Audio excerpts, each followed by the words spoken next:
Our first update is from the mid-north coast of New South Wales, where Australian authorities have seized over 1 tonne of cocaine, in a major drug bust, marking a significant blow to organised crime.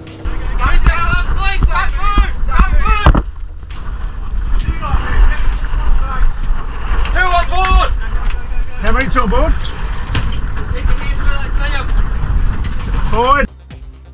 Authorities launched an investigation after getting a tip about a suspicious purchase of a 13-metre motor cruiser in Sydney's Sutherland Shire, where the buyers paid $500,000 for the boat, in cash, on 28 April this year.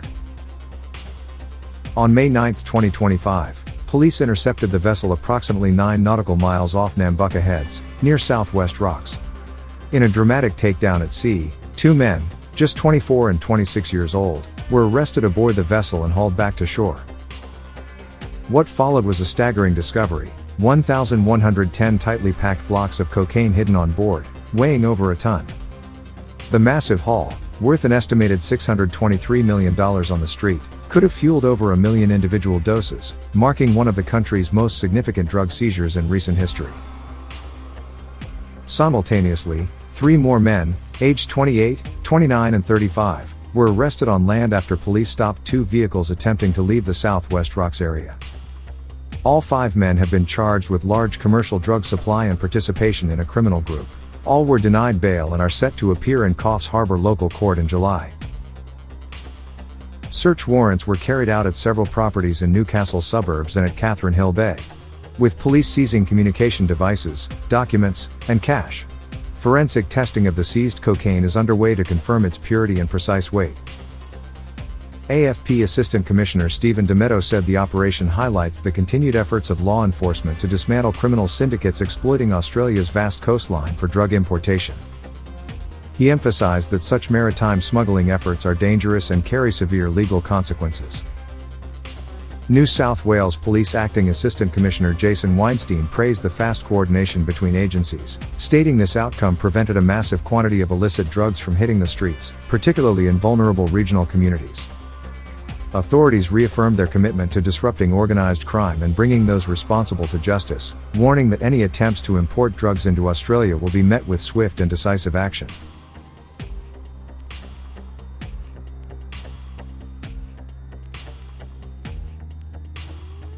Our next update is from Melbourne, where Adris Kheyali, 23, applied for bail, after being charged with the murder of underworld figure Mohammed Keshtiar, also known as Afghan Ali.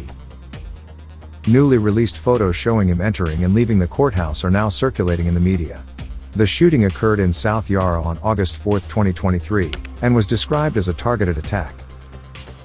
According to police, Kheyali shot Keshtiar from a stolen car, then got out and fired several more rounds before fleeing. The getaway vehicle was later found torched.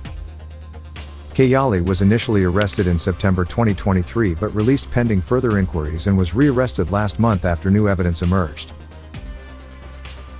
Police claimed Kheyali has links to ex-Comanchero Sergeant-at-Arms Tarek Zahed, and the prosecution argued that he poses a flight and reoffending risk.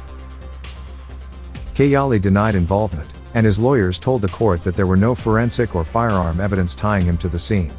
Court was further told that he suffered with various mental health conditions, including depression, anxiety, and PTSD, and was also undergoing emotional strain due to his wife being in a coma in Afghanistan following the stillbirth of their son. His defense also offered $800,000 in surety, and strict bail conditions. However, the bail was refused.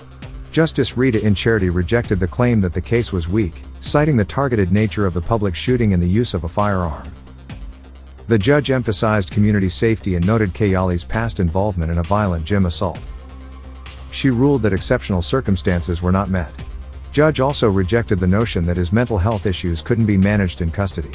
He will remain in custody until his next court appearance. Our next update takes us to Mount Druitt, where a major police operation is unfolding in response to a violent shooting that occurred in the early hours of May 9. Around 1 a.m., a vehicle pulled up on Frank Street and opened fire on a residential property.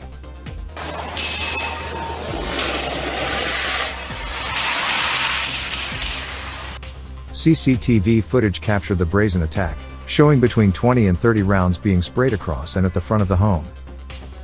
By the time officers arrived, At least 21 bullet holes had been found in the windows, walls, and front door, with additional rounds fired indiscriminately down the street.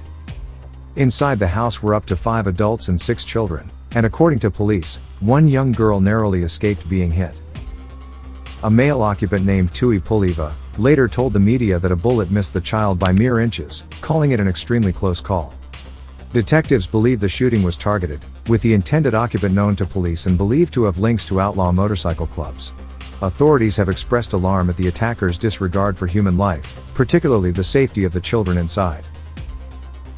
Numerous shell casings were recovered at the scene, and investigators continued collecting evidence throughout the night and into the following morning. This wasn't the first time bullets ripped through this Mount Druitt home. Back in 2021, the same property was targeted in a shooting, though the gunfire then was far less intense. This time, the attackers returned with heavier firepower and deadlier intent, escalating a violent feud that now has police on high alert.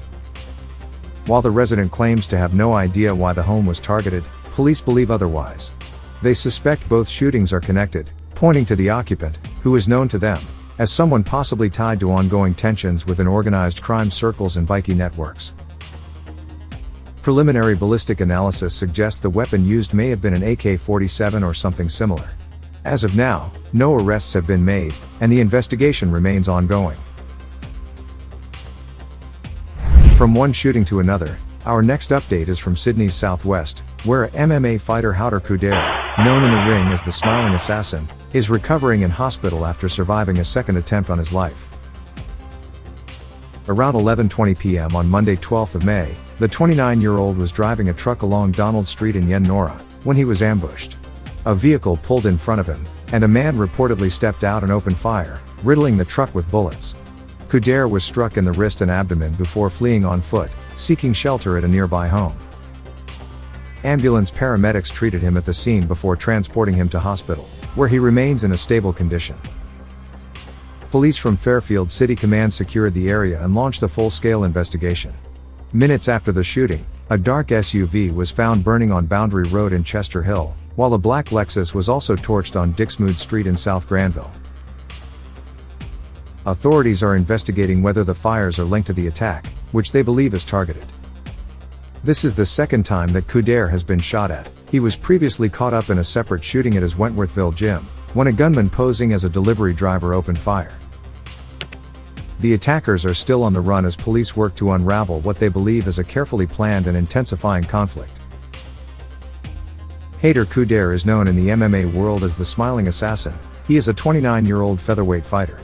Born in Iraq on January 1, 1996, Kudera has built a reputation for his aggressive fighting style and calm demeanor inside the cage.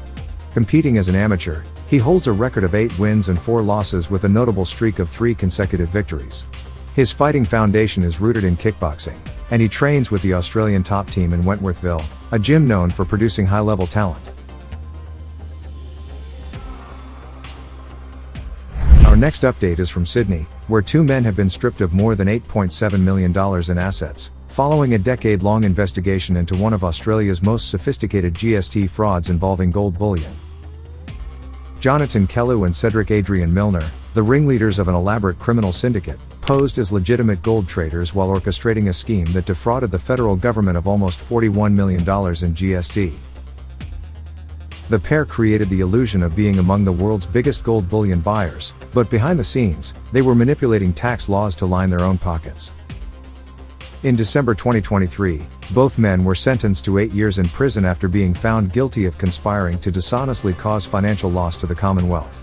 And now in May 2025, following court orders obtained by the Australian Federal Police's Criminal Assets Confiscation Task Force, they have lost a fortune in property, cash, and precious metals. The confiscated assets include 4 luxury homes across Sydney valued at nearly $7 million, 4 bank accounts holding over $2 million, 5 ounces of gold worth around $23,000, and close to $250,000 in cash. These were all determined to be proceeds of crime connected to the GST fraud operation. The scheme relied on exploiting a loophole in the GST system. Under the law at the time, investment-grade gold bullion could be purchased without paying GST. Kellu and Milner used associates, including family members, friends, and eventually the stolen identities of foreign students, to buy pure gold bullion from a broker in Sydney. Once in possession of the gold, the syndicate would alter it, either by melting it down or damaging it, so it could be classified as scrap gold, which was subject to GST. Shell companies under their control would then purchase the scrap gold, resell it to gold dealers while charging GST, and claiming input tax credits on those transactions. This cycle was repeated to falsely claim large-scale tax refunds from the Australian Tax Office. The downfall of these two gold fraudsters marks a major victory in the fight against financial crime in Australia. Their conviction and the subsequent seizure of assets demonstrate the reach and persistence of federal authorities in holding white-collar criminals accountable.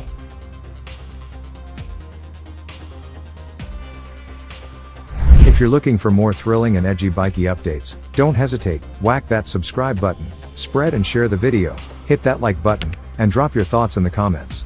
And for the true grid Spartans out there, consider sending a super thanks or buy us a coffee to show some love. Your support keeps us going and the channel thriving, especially since most of our videos aren't monetized due to all the crime-related content.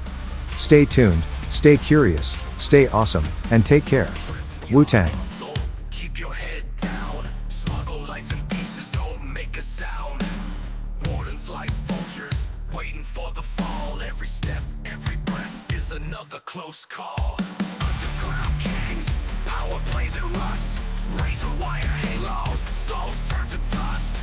Echoes of shams, ghosts in the cell from